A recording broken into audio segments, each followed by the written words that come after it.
Hvordan fjerner jeg et navn fra min båd? Det er et spørgsmål, vi får ret ofte i løbet af en sæson på marinefolie. Og det er også et godt spørgsmål, fordi når et folieskilt har siddet der mere end halvt år, så sidder det faktisk ret godt fast i overfladen, og derved kan være svært at få af, uden at beskadige overfladen på båden. Derfor har vi lavet den her video, og lige nu der er det januar, og det er minus 5 grader udenfor. Så derfor så laver vi det altså på en plade indenfor i varmen. Men til gengæld så lover jeg også, at vi nok skal lave en video til sommer udenfor på en båd, som er lidt mere retvisende. Men grundprincippet, det er stadigvæk det samme, om det er på en plade indendørs, eller om det er udenfor på en båd. Det her navn er skåret ud af samme type folie, som vi bruger til marinefolie-bådnavne. Og så har vi så sat det på en glasfiberplade, så i overfladen minder rigtig meget om det, vi kender fra en båd. Det eneste, der er forskellen, det er, at det her navn har kun siddet her i 3 måneder, og i flere år, som det ellers typisk ville have gjort på en båd. Men på trods af det, så sidder det altså stadigvæk rimelig godt fast i overfladen. Når du skal fjerne et bådnavn, så de bedste værktøjer, du overhovedet har, det er din negl og en varmepistol. Meget enkelt. Hvis der kommer nogen og foreslår dig, at du skal bruge en sikling, en metalspartel, en kniv, opløsningsmidler eller andet for at fjerne dit bådnavn, så lad være med at høre på dem, for de kan simpelthen ikke være rigtig kloge. Eller også lever de af at lakere både. Fordi du vil med stor sandsynlighed på den måde få ødelagt overfladen på din båd.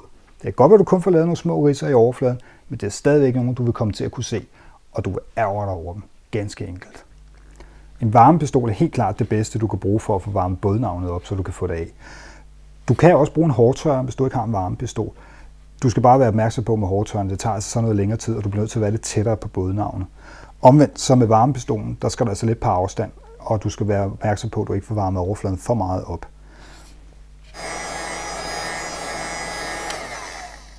Start med at varme et bogstav op ad gangen, og du skal selvfølgelig starte med det bogstav, du har tænkt dig at pille op først.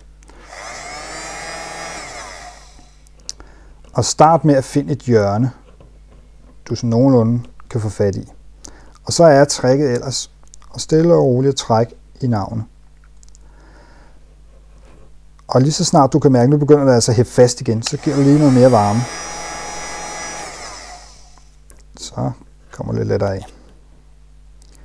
Hvis du oplever, at folien ligesom begynder at hæppe fast i båden igen, eller knække lige frem, så er det simpelthen fordi, den begynder at blive for kold. Så må du give den noget mere varme med varmepistolen.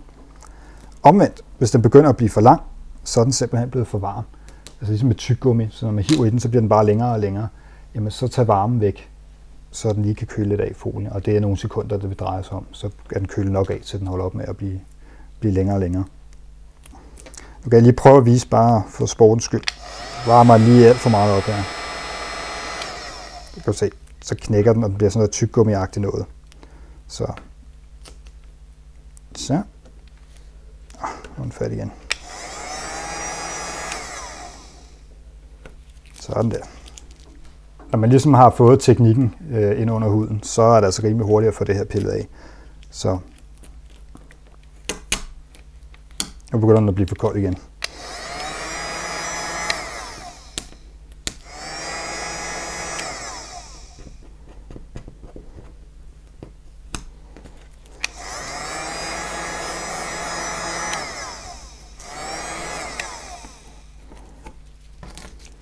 Så, når du nu har fjernet navnet fra din båd, så sidder der med stor sandsynlighed nogle limrester fra klæberen tilbage på selve båden.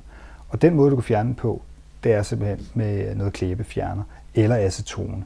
Klæbefjerner er helt klart det bedste, da sandsynligheden for, at du ødelægger overfladen på din båd er mindst.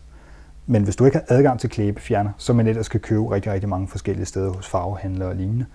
Men hvis du ikke har adgang til det, så kan du til nød bruge acetone.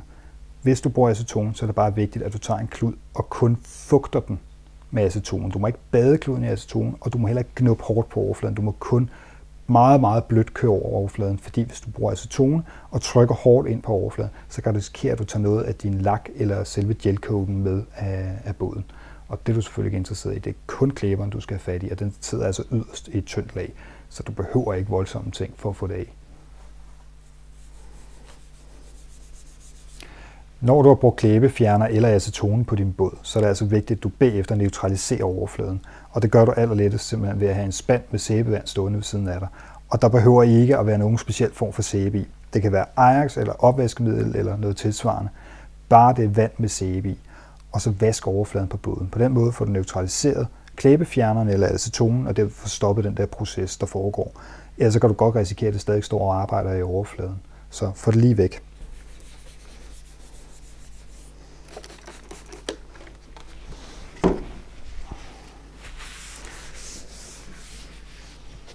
Nu er overfladen ren, så nu er det jo egentlig klar til, at vi kan sætte et nyt bådnavn på.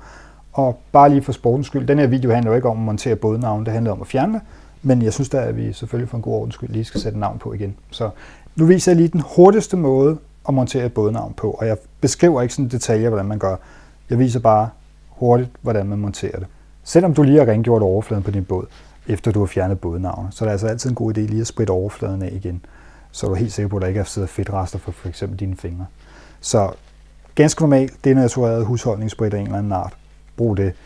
Igen, fugt en klud med det, og så lige løbe overfladen over. Du bør ikke bade båden i det.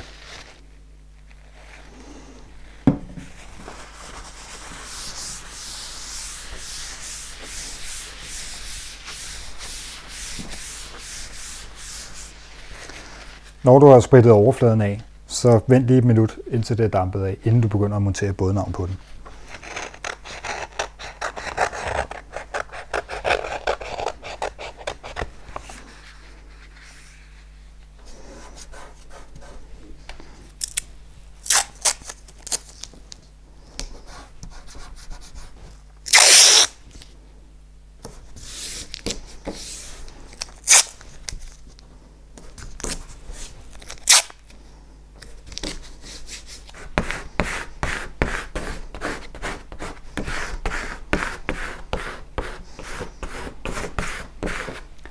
Det jeg gør nu, det er, at jeg sørger for, at applikationstapen lige har ordentligt fat i folien. Så jeg skraber simpelthen oven på selve folieskiltet, uden at fjerne bagpapiret, men mens det bare sidder på overfladen. Skraber jeg lige på det, så er jeg sikker på, at applikationstapen den er ordentligt fat i folien igen. Fordi når vi har foldet folieskiltet, og det ligger nede i kassen og bliver sendt, så kan det altså godt finde på selve applikationstapen, der sidder på oversiden, lige at slippe folien en lille smule. Så bare for at sikre på, at den er ordentligt fat, så skraber jeg altså lige en ekstra gang ovenpå den.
Læg lige mærke til en vigtig detalje omkring det her med at fjerne applikationstapen. Jeg gør simpelthen det, at jeg folder applikationstapen 180 grader over sig selv, så jeg får et helt skarpt knæk, når jeg trækker den af, så er der mindre sandsynlighed for, at jeg kommer til at hive bogstaven med af igen.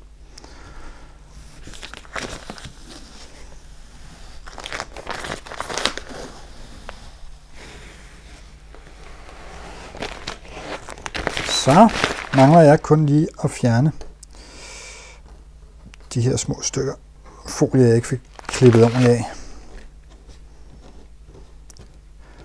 Og de her, det er en rigtig god idé at lige at få fjernet med det samme, fordi ellers så kan de altså godt sidde ret godt fast lige pludselig, når der er gået lidt tid. Så fjern dem med det samme.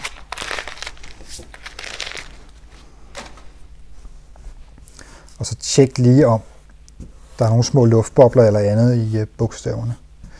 Det er altid lettere at fjerne nu end bagefter. Og hvis der er nogle luftbobler, så kan du prikke dem med en nål og lige trykke dem forsigtigt ud, hvis du ikke altså bare kan trykke dem ud med fingrene. Så er det færdigt. Det bliver rigtig godt. Jeg skal vente op, så I også kan se det. Sådan.